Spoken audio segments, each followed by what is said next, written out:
Commander? What's your opinion of the last mission? You mean the Rachni, right? Like I said, the Rachni are dangerous. They proved that 2,000 years ago. I think it was a mistake to let them go. But that wasn't my call to make. It was yours. If you haven't talked to Dr. Tassoni, you probably should. She just lost her mom. That has to hurt. Just saying, Commander. Do you have a few minutes to talk? One-on-one? Sure. I was just watching some mail from home. Oh, before I go, we saw Kaidan in a news vid about the Normandy. He's cute. Later, sis. Let's pretend this never happened. Are you interested in the Lieutenant, Chief? No, ma'am. And anyway, Scuttlebutt says he's already sweet on someone. What's up? You didn't come by to eavesdrop on family mail. Your family seems to be important to you. Yeah, we've always been close. Me and my sisters especially. With Dad on duty so much, I had to help Mom raise them. Did your father serve with the fleet? Yeah, took any crap posting he could get that offered space time. You know what? He worked his ass off trying to get recognized, but he never made it above serviceman 3rd class. He was real proud when I made Chief. First thing he did was salute. What about your mother? You haven't mentioned her. You must know what military wives are like. Strong because they have to be, able to raise kids while Dad's away on a 6-month cruise. She has a degree in planetary geology. She and Dad both wanted to see new worlds. She gave up her career to raise us, though. You have more than one sister? Sounds like a big family. Yeah, I'm the oldest, then Abby, then Lynn. Sarah's the youngest. She's still in high school. With 4 girls, Dad used to say he felt more outnumbered at home than on maneuvers. Where did you grow up? All over. We transferred a half a dozen times before I finished grade school. You go where personnel command sends you, right? I guess that's why I'm so tight with my sisters. We'd have to leave all our friends every 2 or 3 years. You're lucky to have a close family. Sorry, I forgot about your family situation. Or lack thereof. Relax, Williams, I've dealt with it. Asked me to clear a bunker of armed hostiles? No problem. Dealing with the foot in my mouth? Not so good with it. Things were tense between Sarah and me for a while. Then we bonded. Sounds like a story. Feel like sharing? Sarah got herself a boyfriend who wanted to go faster than she did, Mike. I didn't think he was a bad kid, just pushy. Lynn would send me these worried vid mails, and I'd tell her to relax. Where were you when this was going on? I was on active duty. Sarah's graduating high school this year. This was only a couple of years back. They were on Amaterasu. At the time, I was assigned to Chernobog. Same cluster, but a dozen LY away. Close enough to talk regularly, too far to make it back in an emergency. I couldn't afford a fast packet flight. If he really liked her, he wouldn't be pushy. Yeah, of course. If he didn't ask at all, I'd wonder if he thought Sarah was ugly. Damned if you do, damned if you don't. Mike thought they'd go for a romantic walk in the woods, because he figured it was past time they did the deed. She levered Mike face first into a tree and left. Didn't have a scratch on her. Good thing Mom and Dad had us all learn some kind of self-defense. I took emergency leave and walked Sarah to school for a few days. Why didn't you tell the police? She said it wouldn't solve the real problem, and she and Mike would both become household names. It was a small colony. I said it was her call to make, that we should let her do it her way. Mom was pretty pissed about that. You said all of your sisters learned self-defense? Lynn did pistol practice, but didn't like it. She's kind of nervous. Sarah took Aikido. Abby decided to learn the sword. She always was a little weird. Likes big skirts and tops you have to tie her into. They do great things to her figure, though. So, what did you learn? One of Dad's friends taught me Marine hand to hand. You traveled all the way home to walk your sister to school. It was only a dozen light years, like a day's cruise. It's not like I was going to Earth or something. My last day out, Mike was waiting for us. Sarah had told her friends, so everyone at school knew what he did. He wasn't happy. I wanted to snap him in half, but Sarah gave me this look, this let me handle it, I need to do this alone look. She kept her cool, God bless her, as he screamed in her face. She just let him vent. Then he tried to punch her. I swear, she just flowed around him. Next thing I knew, he's face down on the sidewalk, and there's blood everywhere. That's unbelievable. Sarah must be as good as you. Better. I'm more or less a straight-up puncher. When he swung, she wasn't there anymore, and he fell. She helped him stop the bleeding and had me call an ambulance. She told the paramedics he fell. Before they took him to the hospital, Mike touched Sarah's arm. I thought he was gonna end up on the ground again. But he hung his head, whispered, "I'm sorry," and started crying. And she hugged him. The Williams women are a decisive bunch, Commander. We do things when we're ready. Not before, not after. Your sister's something else. But you didn't mention your father at all. Was he on deployment? Dad always wanted to serve in space, but he wanted us to have real ground under our feet. He'd say, "Space is beautiful, but you can't raise a family there." I cannot rest from travel. I will drink life to the lees. All times I've enjoyed greatly, have suffered greatly, both with those that loved me and alone. For always roaming with a hungry heart, much have I seen and known, cities of men and manners, climates, councils, governments. I never thought I'd hear you reciting poetry. Just because I can drill you between the eyes at 100 meters doesn't mean I can't like sensitive stuff. Just don't spread it around. Ulysses was my dad's favorite poem. Every time he shipped out, he recorded me reading it. He had a dozen versions when he retired. Does he still like it? I sure hope so. I read it to his grave every time I go home. Dad passed on a few years back. He's probably still watching, though. You mean from wherever we go after death? Dead on, Skipper. He's with God now. That's not a problem with you, is it? That I believe in God? Everyone has the right to believe what they want. Says so in the Alliance Charter, only with fancier words. I'm glad you're open-minded about it. I've met a few people who are really weirded out by my faith. Because I work in space, I can't believe in a higher power? Jeez. Hello, have you people looked out the window? How can you look at this galaxy and not believe in something? I should get back to my duties. Didn't mean to take up so much of your time. Dismissed, Chief. Ma'am. What do you want, Shepard? Why did you become a mercenary? Lots of reasons. Such as? Such as, I needed to get out of our system. I needed to eat. I needed to survive. Why not stay and help your people? I tried to help. That's why I had to leave.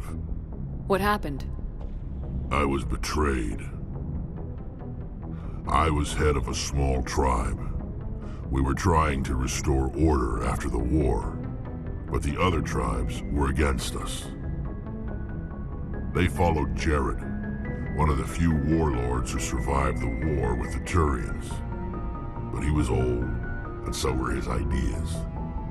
He wanted to continue the war. He wanted us to fight. Turians, Solarians, each other.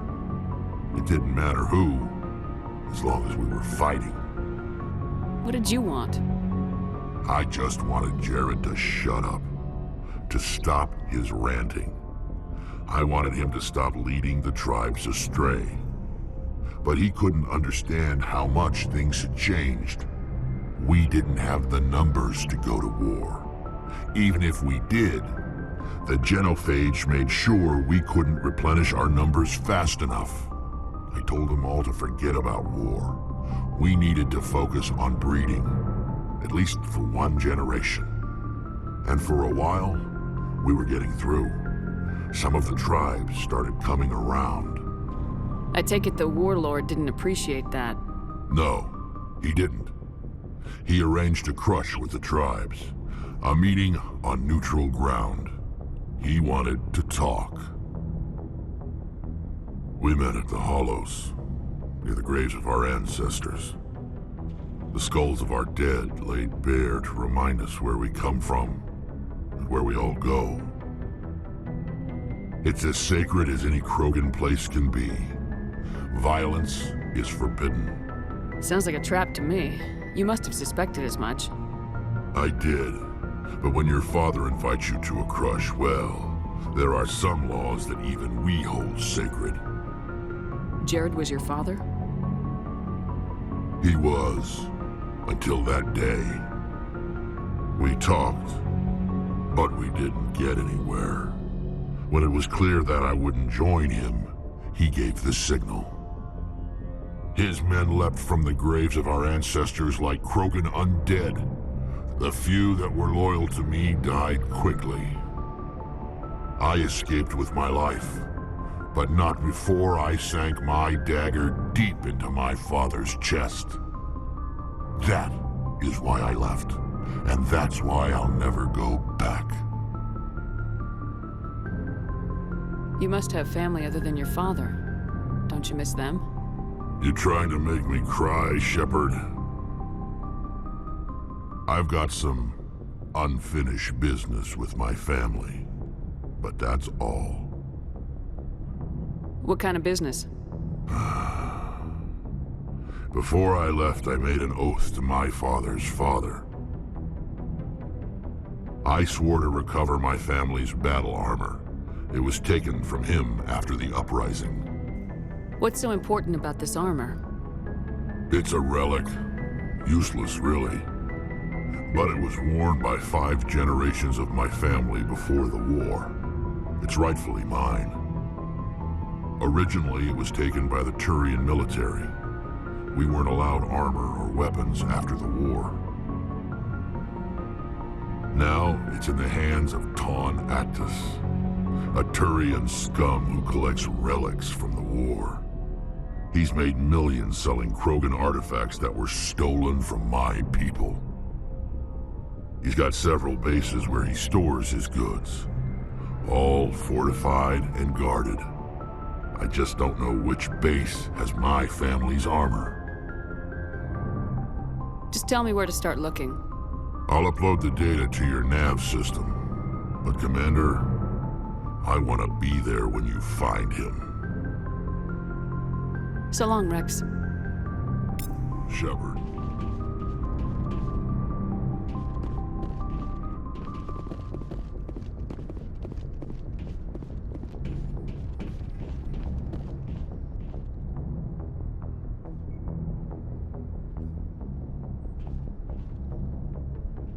Do you have some time to talk now, Commander? Of course. Have a seat. We've played it pretty close to the book so far, but we're a long way from backup. We've got some tough calls to make. I'm just saying, try to leave yourself a way out. I've seen what cutting corners can do, and I'd hate to have that happen to you, Shepard. Commander. That's not the appropriate way to address your commanding officer, Lieutenant. I wasn't speaking to you as my commanding officer, ma'am. I don't want to send any bad signals. Just, working on what I've picked up. You tell me if I'm going too far. We haven't had much off-duty time to talk. You have an issue with how things are going? I'm not questioning any decision you've made, Shepard. Let me be clear about that.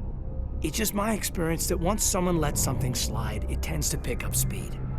You get my meaning? Talk to me, Kaidan. You got a little black rain cloud sitting over your head. I'll try to keep the deck dry. You know the records about the biotic training out on Jump Zero? They're all classified, because the Alliance made mistakes. After first contact, Kinetics was set up to track Element Zero exposures and develop implants for humans. Once we had an embassy on the Citadel, Kinetics could bring in experts instead of taking it slow. The only experts would have to be aliens. Dead on. Turians, actually. That's why Kinetics kept it a secret. They were afraid of what people back home would think, asking the Turians for help when we just fought a war with them. The Asari would have been more acceptable than the Turians. Yes, but the company didn't go through the Citadel. It would have made Earth look weak, so they discreetly hired some Turian mercenaries.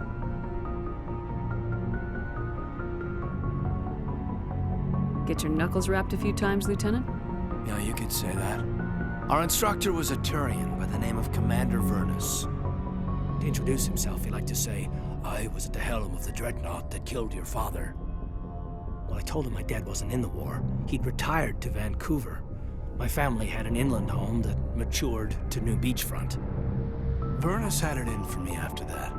He cut corners, pushed hard. I mean, you either came out a Superman or a wreck. A lot of kids snapped. A few died. The point of all of this, I guess, is that when you cut corners, it's not always obvious who pays for it.